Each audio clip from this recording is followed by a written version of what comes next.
We are allowing our instructor, Mr. Roldan Ardennes, to use this as an educational material. So good day everyone. We are the group 1. Today we will discuss the topic about the self from the perspective from the various philosophers. So the learning outcomes for this discussion are understand how the self is represented from the different perspectives and reflective thoughts in analyzing the development of one's self from the different perspectives. So let's start with Socrates. Socrates believed that the soul is our true self. So for many of us, the question who am I can be a lifelong journey. But today, we'll delve into the thoughts of the ancient Greek philosopher Socrates on this very topic. Socrates is known for his love of dialogue and critical thinking. He believed our soul lies not in our physical form, but within our soul. This soul is the essence of who we are and the wellspring of reason and knowledge. Unlike our ever changing bodies, the soul has the potential for immortality. But here's the catch: the soul isn't content with just fancy clothes or latest gadgets. Its true desire is for knowledge, wisdom, and virtue.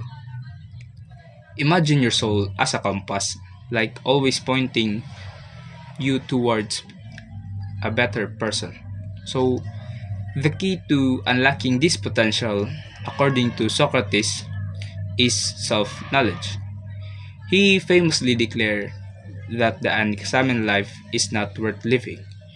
Through open discussion, critical thinking, and perhaps a dose of self reflection, we can gain a deeper understanding of ourselves and our values. This self discovery isn't just for personal satisfaction, but by understanding what truly makes a good life, knowledge, wisdom, and virtuous action, we can align our actions with our soul's purpose. So, in other words, living a good life is about living virtuously. So, the next time you find yourself pondering the big question, who am I? Remember Socrates' message: look inward, cultivate yourself, or cultivate your knowledge, and strive for virtue. So, by doing this, you can live a life that's truly fulfilling for your mind, body, and soul. So for Plato, he believed that that the self is a combination of two distinct parts, which is the body and the soul. The body is the physical aspect, the temporary, and the ever-changing. It's like a shell or a vehicle for the soul. And the soul is the immortal essence of who we are. It houses the thoughts, memories, and reasoning abilities. Plato further divided the soul into three parts, which is the rational, the spirited, and the appetitive soul. So, the rational soul is located in the head.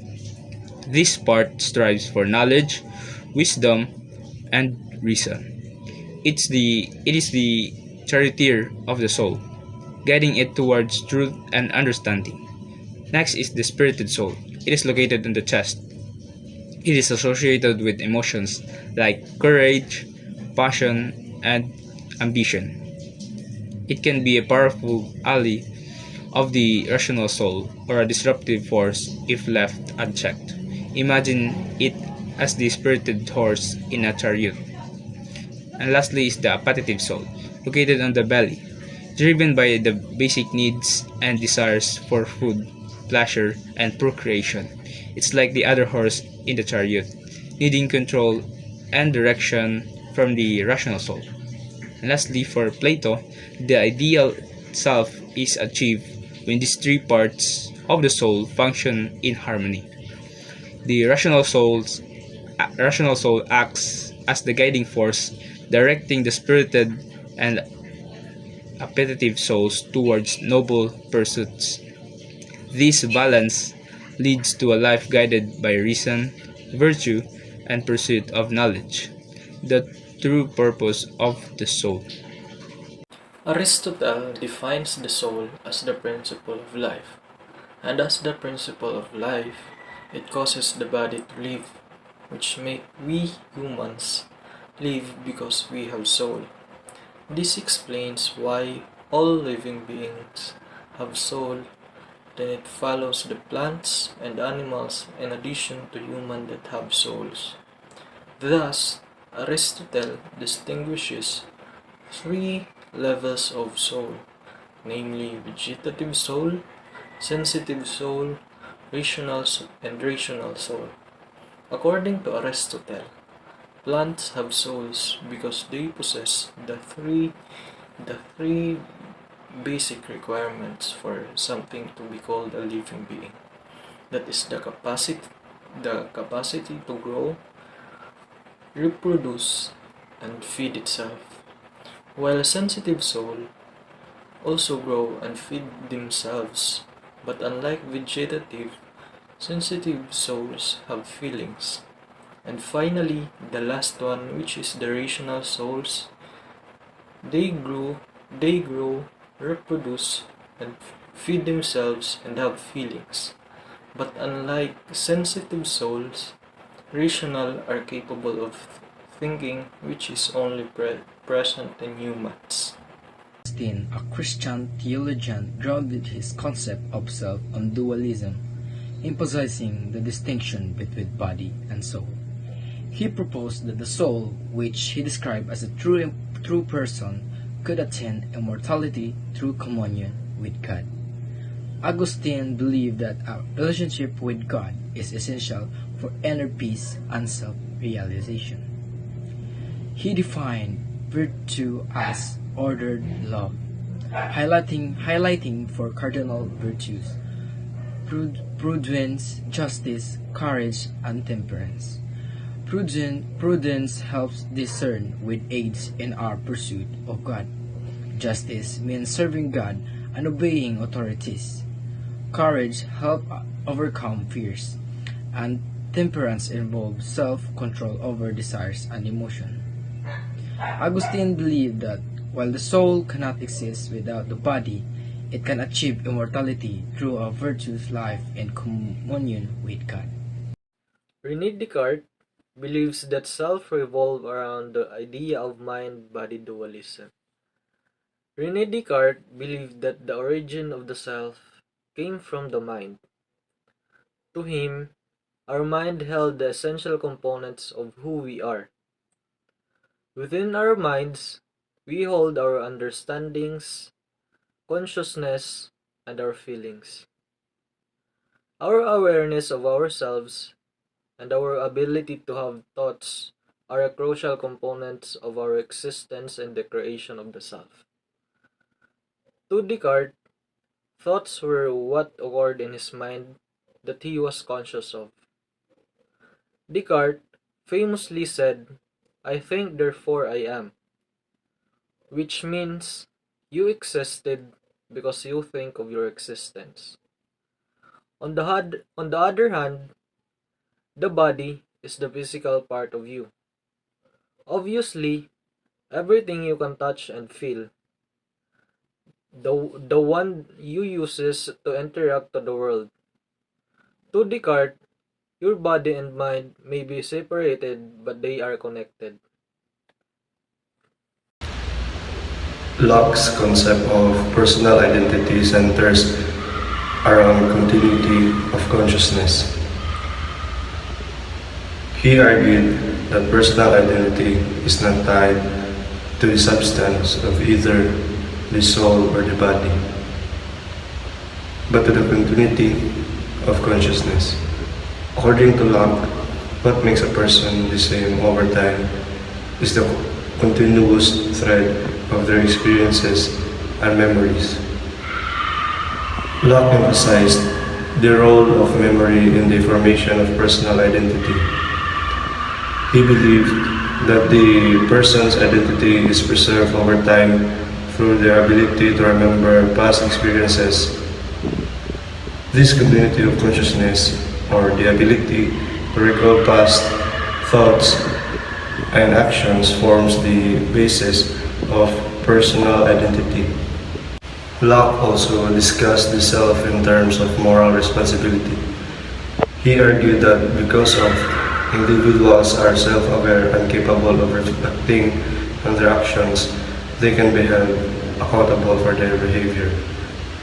This ties into his broader views on natural rights and personal liberty. David Hume was known as for his skepticism and empirism, that viewed the all knowledge he derived from we perceive in 5 senses, rather than through reasoning and theoretical speculation. For Hume, our minds can only operate in 4 ways: compounding, transposing, augmenting, or dismissing materials received from the senses. He believed that only true statement we can make about reality are empirical because they are directly based on perception. And he argued that we should be skeptical of general truths since they are produced by custom of mind, meaning of habit of thoughts, rather than direct observation. We have no guarantee, after all, that the world will continue to behave is that we is done in the past. We can we can get a better grasp of Hume's perspective of human understanding by looking at a child playing with a modeling clay. Hume wrote that every thought we have consistent of compoundings of ideas is directly derived from senses perception. Immanuel Kant's philosophy explores the relationship between the inner and outer selves, asserting that they collectively form our consciousness. The inner self encompasses subjective experiences, thoughts, and emotions, while the outer self includes observable behaviors and interactions. Kant argues that these components are interconnected, shaping our self-awareness and understanding of the world. This perspective highlights how our inner experience influence outward actions and vice versa, offering insight into the complexity of human consciousness and identity. Churchland, a philosopher, argues that our sense of self is derived from the physical brain. She highlights how brain damage can alter personality, behavior, and memories, demonstrating the brain's role in shaping who we are. In essence, Churchland contends that our identity is intricately linked to the condition and function of the brain. This perspective suggests that the self is a result of the brain's activity and structure, rather than being governed by a separate, non-physical mind. Edmund Husserl, 1899-1938, was a pioneering German philosopher who was a founder of phenomenology, a rigorous method of exploring and structure of consciousness and the phenomena and appear and act of consciousness. Husserl phenomenology emphasizes the importance of examine of experience from a person perspective using the techniques like epoche suspension of judgment about the natural world. The phenomenological reduction focusing on the essential structure of experience. His work had a significant impact on various fields of philosophy and beyond, culminating in the 20th century of the primary object of which is the direct investigation and description. Phenomenon as a experience without theories about their casual explanation, and as free as possible from unexplained conception and presumption. The world itself is much older, however, going back the last of the 18th centuries, when the Swiss-German mathematician and philosopher Johann Heinrich Lambert applied it to that part of this theory of knowledge that distinguish this thought from illustration from error. In the 19th centuries, the word became associated. So for Maurice Merleau-Ponty, his philosophy states that the physical body is an important part of what makes up the subjective self. So his concepts stands as in the contradiction to the rationalism and empiricism, which this asserts that the reasons and the mental perceptions, rather than the physical senses and experience, are the basis of the knowledge and the self of us. So for Foucault-Rotet, his philosophy is that the subject or ourself is not a substance, but it's just a form. And this form is not primarily or always identical to itself. So meaning is that the self for him is that it means both auto and the same. So in this understanding, the simple or the self implies the understanding of one's identity. So through yourself, you'll know or you would understand yourself into how or what you truly are based on your identity. Good day, sir.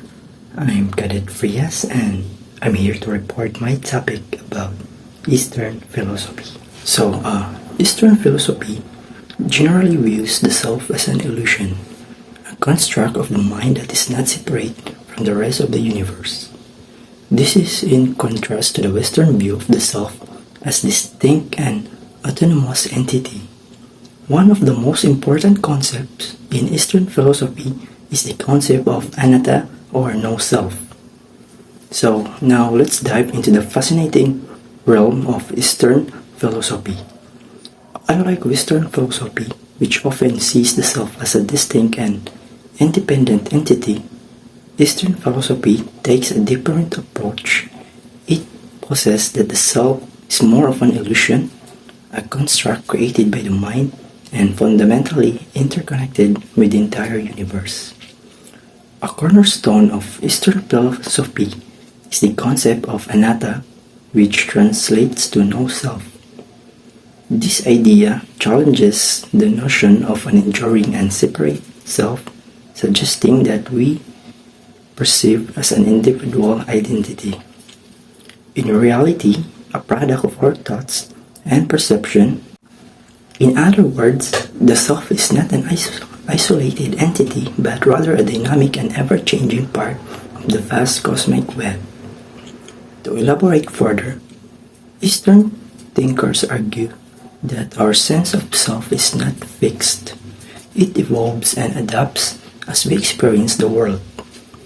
This fluidity challenges the Western emphasis on a stable and persistent self.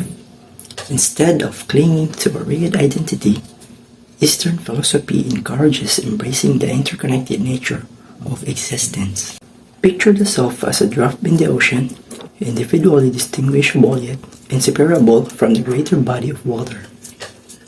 Eastern thought invites us to recognize that our identity is intertwined with the entire universe, emphasizing unity and interdependence over individualism. This perspective has profound implications for how individuals navigate their lives, rather than seeing oneself in isolation.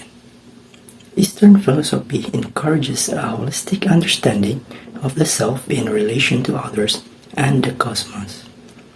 It promotes compassion, empathy, and a recognition of the interconnectedness of all living things. In summary, Eastern philosophy challenges the Western notion of a distinct and autonomous self, proposing instead the idea of the self as a fluid and interconnected construct.